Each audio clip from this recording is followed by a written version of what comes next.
Isang araw, nagmamaneho sa Cubao, aking nakita babaeng saksakan ng ganda.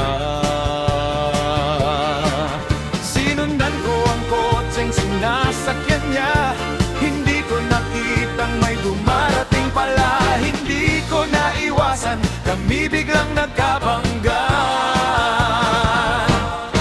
Nung magkamalay ay nasa ospital na ako, inasikaso ng doktor na pili ng nanay ko.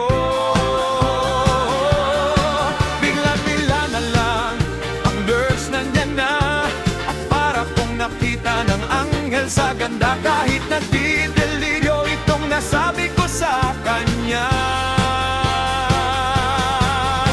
Ale, nasa langit na ba ako? Nasa langit na ba?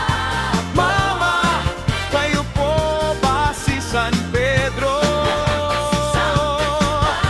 Okay lang sa akin kung ako'y deno na, basta't ikaw ang lagi kong kasama. Kaya Ale, nasa langit na ba ako?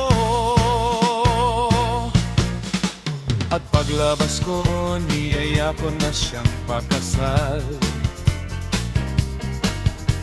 Tinanggihan niya at nasabi may asawa na siya. Dinamdam kong masyadong sinabi niya, hindi ko nakita hanggang ubos na. Ako ay nahulog sa semento, ulo ko'y naunto. Nung magkamalay ay nando na naman ako, inasikaso ng doktor na pili ng utol ko. Biglang-bigla na lang ang bagong nurse nandyan na, tinanong ko muna siya kung may asawa na siya. Ang sabi niya wala, ang puso ko'y